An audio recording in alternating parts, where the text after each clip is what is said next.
Hi, everyone. Thanks for joining us. I'm Teresa with Prince George's County Memorial Library System, and today I'm going to be talking with a friend of mine, Justin Whiteman, about mental health and gaming. So, Justin, thank you for joining me. No problem. Glad to be here. Could you start off by just introducing yourself and telling us a bit about what your role is as a mental health professional? All right. So my name is Justin Whiteman, LGPC, which stands for Licensed Graduate Professional Counselor. So what that means is basically after you finish grad school, finish getting your education, you have to get 3,000 supervised hours in order to begin practicing on your own. So I'm still in the supervisory period, but have a lot of hours under my belt. So been practicing for about a year and a half now. And I mean, right now I'm a mental health counselor, which means basically I help people with all sorts of mental illnesses or issues they're trying to work through, be it trauma, depression, anxiety, almost anything under the sun in order to help them get a bit better and lead the lives that they want to lead. And then you're also very active in the local gaming community. Could you tell us a bit about that?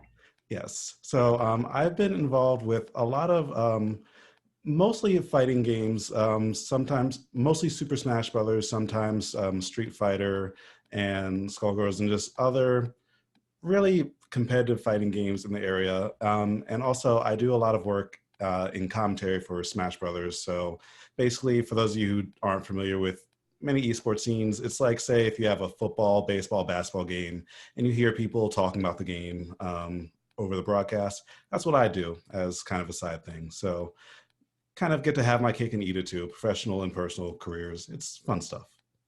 Nice.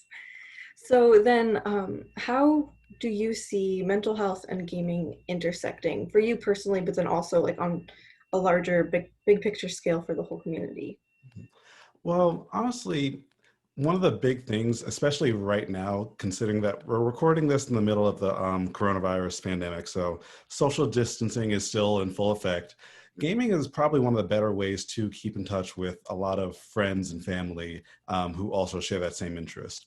Because a lot of times when people were interacting in the pre-COVID times, it was, going out to do something or just kind of playing a board game or I don't know, everyone's a bit different. Everyone did different things. But now we don't have access to a lot of the same things that we did before. So sometimes just booting up a game of Super Smash Brothers or a game of Rocket League or League of Legends or pretty much anything is just a good way to spend a evening to keep in touch with all your friends. And needless to say, that's great for mental health, especially this for the teen program, correct? Yeah. Okay. So for all you teens out there, I mean, I know y'all love talking to your friends, and most of you are probably playing games to keep in touch with them already. But if you aren't and you're having trouble keeping up with people, maybe picking up a new game or two to play with each other is a good way to make sure everyone's keeping in touch. Mhm. So sometimes in the larger conversation about gaming, people will express concern about too much time spent on whether it's gaming or social media in general, being a problem for mental health. What are your thoughts on that? I'd say that that definitely holds a bit of weight because everything or a lot of things in life should be held in sort of a balance. So what too much games look like for different people will kind of be a different amount. For some people, too many games will be like an hour. For other people, too many games will be like 8 or 9 hours. So it really depends on the person. But what's consistent across all of that is the feeling that people tend to get. When people tend to feel burnt out, when people aren't enjoying it anymore, and also when people aren't able to keep up with the other duties and tasks that require their attention. So for y'all teens out there, if y'all are, getting D's, F's in school, but playing like 8, 9, 10 hours a day, I mean, good on the grind for the gaming, but also you got to pick up that grind in school too, because all that balance really comes into play. Mhm. What are some good signs that people can keep an eye out for, even just like, physical reactions to things to help them notice when maybe they've spent a little too much time? The biggest one is how you're acting, especially when you're playing a game with other people, like be it with friends or teammates you don't even know that well. When you notice yourself thinking and speaking more negatively and saying, oh my gosh, that person's so freaking stupid, or how they make that mistake, or being really critical on like yourself and your teammates, that's when it might be time to take a breather. Because honestly, it's a slippery slope from there. You might be saying, oh, I want to keep going, I want to keep going. And sometimes you might come out on the other side and get the results you want. But a lot of times it's better just take that 5 minutes, take a deep breath, go stretch, go get some water, and then hop right back in. What are some specific mental health challenges that gamers face that are maybe different from what non-gamers experience? Um, well, one that's pretty unique to gamers, especially gamers who are more competitive, is basing a lot of their selves and their identity into the game. Like I said before, a lot of times it does help to have a balance. Certainly there are outliers, people who are trying to go like top professional, and that's like the 0.0001% of people who like play a game. Like, sure, their perception of themselves could hinge on the game a bit. But for most of us, a game is better kept as a game, and it's better to have a bunch of different separate interests in order to just um, make sure that you're not burning yourself out, or um, really leaving your own self-image and self-worth in the hands of chance in some cases. Because like, I know some of you who play games out here will know what I'm talking about. When a bad patch drops and like your main gets nerfed, or like when they make some stupid changes, the game just doesn't work right. So if all of your identity is hinged on that game, you're not going to have a good time. So it's good to have put your eggs in other baskets, so to speak. And then what about for people who are really invested in competitive gaming but still need to, manage their mental health in the middle of that? Well, people who are really invested in competitive gaming, it would still be best to maintain a schedule. And honestly, if you're really, really planning on doing it as a career, treat it like work. All right. Have your on hours and your off hours. Your hours where, okay, I'm going to practice this, and then off hours is where I'm going to do something else. Because when you pour all that time into something, even if you do love a game, it's just a recipe for burnout when you're spending all your time on it. If you want a long career and a productive career, it's best to also get some exercise, eat a healthy diet, get some sunlight. I always say to people, we're like complicated houseplants at the end of the day. We need that water, sunlight, and just good vibes in order to function optimally. Hmm. Definitely. All right, so what about some bigger issues that can impact the gaming community and then also, the mental health of individual gamers, like harassment, for example? Mhm. Yeah. Well, for those of you who've played online games before, I know harassment is likely not a new field, because it sucks, yes, but it is something that's very pervasive, especially in online communities.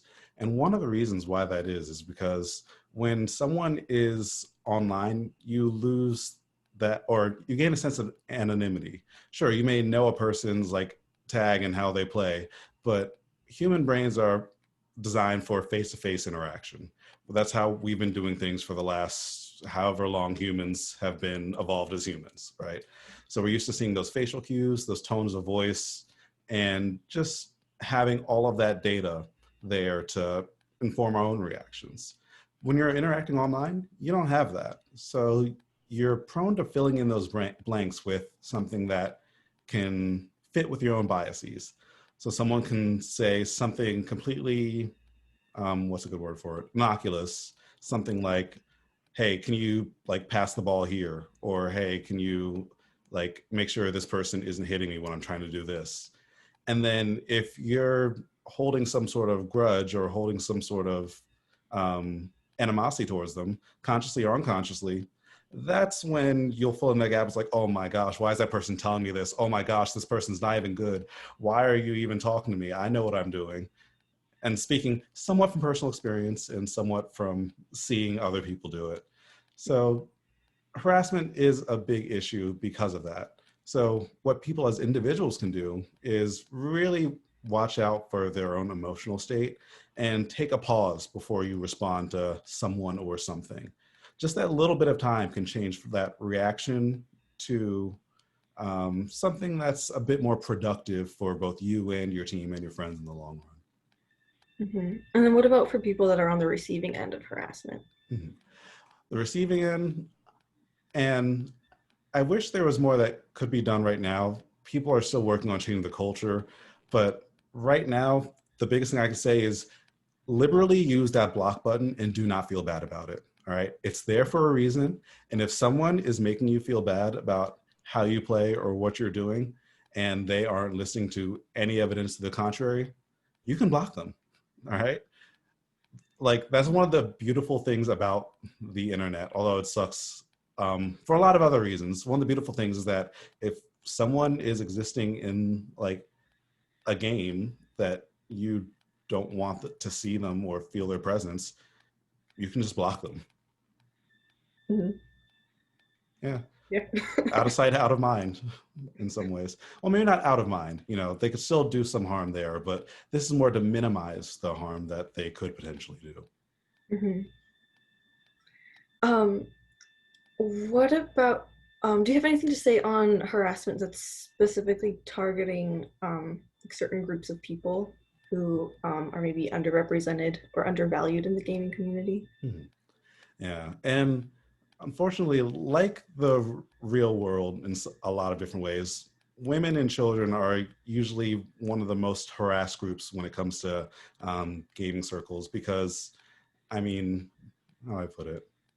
Yeah, well, there's a lot of reasons there. I'll just leave it at women and children are usually the most harassed people there. So if you're one of the people who are not part of that group, like say if you're not a child and you're not a woman, it's usually best to like if you see something, say something. If someone in a game is saying something like that's pretty blatantly like sexist or like talking down to a kid about that or just being overall rude to those individuals and well, let me say there's a difference between like banter and bullying. When both people are involved in like kind of tongue in cheek, having a good time, that's banter. When one person's doing it and the other person is not responding and is not having a good time, and that's obvious, that's bullying. If you see that, call it out. All right. And sure, you might get called like a white knight or they might give you some like flack about it. But it's usually better to let them know that, hey, this is not acceptable here. And you know, it might be an uphill battle, but eventually it might get easier if everyone does their part. Mhm. So, what are some other big picture sort of things that people can do to help improve just the overall environment of the gaming community? Um, so overall, it's usually good to just to be kind and be patient with newer players because everyone was there once. Everyone sucks at a game at one point or another. We've all been there. Let's not give people too hard of a time if they're not good. You know, being patient and being giving people the benefit of the doubt when things are going wrong can go a long way. Because, like I said before, when we're interacting online, we don't have the full picture, right? We're prone to filling in all those blanks with stuff that may or may not even be true. So you can certainly assume the worst of people. You could assume the best of people, or just kind of play that middle ground, but just make sure that you're trying to be aware of your own biases there and being very vocal and intentional and just treating others the way you'd like to be treated. And if you see someone getting bullied, say, hey, that's not cool. Or, hey, like, can you not? Or, hey, like, you're down 15 kills right now. Why are you talking? sometimes, sometimes you got to bring skill into it. But most of the time, yeah, just really just do your best to be a good person and extend the same to others. Mm, that's great. Now, you've also done some like one-on-one mentorship with younger people in the gaming community. What's some advice that you'd give to someone like that that you could share with us? Really, the big advice is stuff I've already said. Just make sure you're staying in school. And like a lot of people, how do I put it? People saying like, "Oh, I want to be a Twitch streamer, or I want to be a YouTuber, or I want to be a pro gamer," is the new "I want to be a SoundCloud rapper," or the new "I want to be in the NBA, NFL," or things like that. It's like if you can do it and pull it off, more power to you. It takes a lot of work. And let me not understate that. It takes so much more work than you are thinking, probably. And some of you are probably thinking, I know it takes a lot of work, double that. It takes so much work. And that's like the top 0.00 or 0.0001% of people who play that game. So I always tell younger players that like a consistent paycheck is the best winning from a game that you can ever get. So if you can like find a way to do both, have a consistent, steady job to live comfortably and pursue that game as a side passion, go for it. All right. But putting all your eggs in such a volatile basket can really come back to bite you, especially since, like, unlike traditional sports like football, basketball, and what have you, the games that are popular online now change. All right. Sure, there are outliers like StarCraft 2 has been a thing for like what, 15, 20 years. But for a lot of other ones like Call of Duty, there's a new one like what, every 2, 3 years. Street Fighter, there's a new one like what, 7, 8 years. Um, so games change, games flip over, and if you're putting all that into one community or one basket, things will get hard for you in the future. You have to think long term. And then what about also some advice for people who might want to have a mentor position where they're, helping younger gamers themselves? Um, Really, the big thing is just keep showing up. Because communities do tend to flip over a bit. Some people move on to different things, some people stop playing, but there's always, at least in most gaming communities, there's always like a influx of newer people. So if you just stick around long enough and see, you know, who's staying, who's going, and whatnot, eventually you'll be in a position where you'll you just have been around longer than anyone else. So whether or not you like it, people will look up to you if you've been in a space for long enough. So just do your best to be the best role model that you can be. And like I said, try your best to be a balanced person. And I mean, yeah, just be a balanced person overall. Do you have some advice on where people can go to find supportive communities and possibly mentorships? So right now, for those of you in the Maryland area, oh yeah, everyone listening would probably be in the Maryland area. There's a place in Montgomery County called the Game Gym who offers a lot of camps and mentorships for people who are looking to get into esports, and they have quite a bit of range. I know they had like a focus camp on like Valorant, League of Legends, Rocket League, um, and they're on Twitter at, let me see, yep, Game Gym Esports, and they work a lot with like Overwatch communities as well. So they definitely have a lot of resources and connections to a lot of different local areas and people I've worked with before, and just very good, wholesome people that I'd vouch for. Could you say it one more time in case anyone missed it? Yeah, it's at Game Gym Esports on Twitter, and also if you Google, let me see if I Google Game Gym if it comes up. Game Gym. Yep, that's the one. So if you just Google Game Gym, it's in Bethesda, or no, it's in Rockville. It's in Rockville. Great.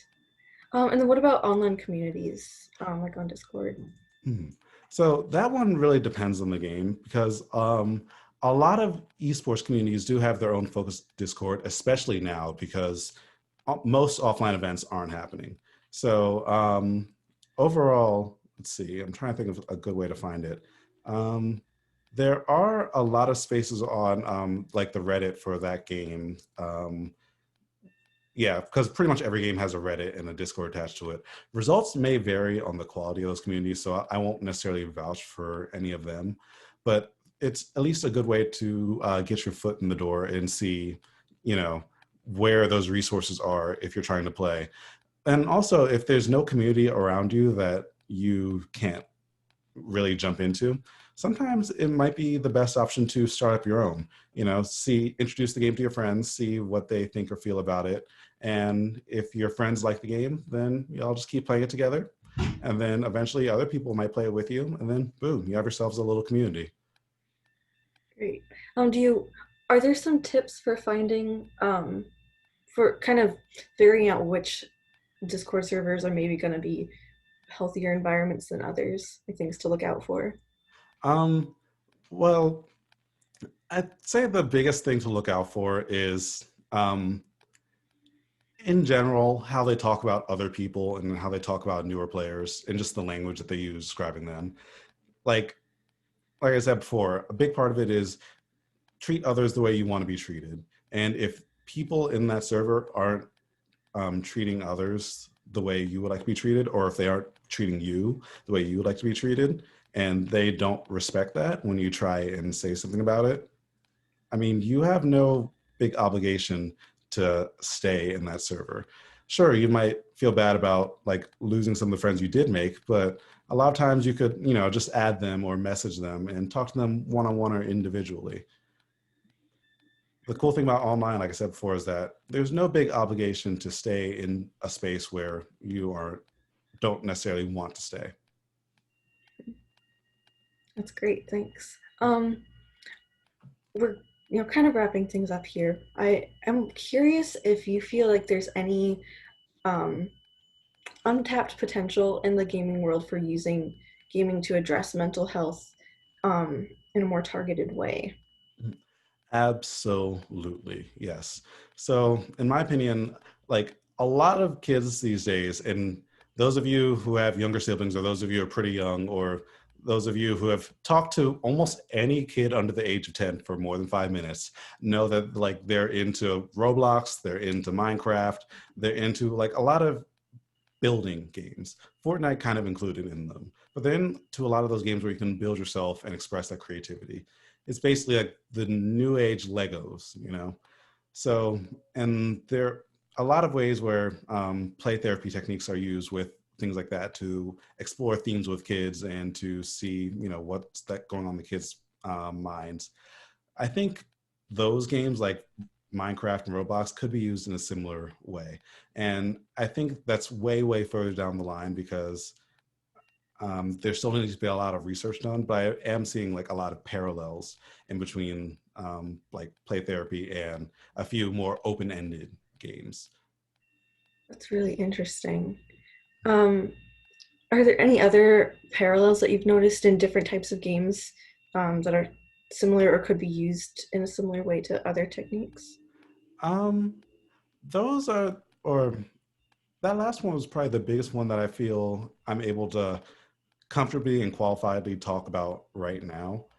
Um, let's see.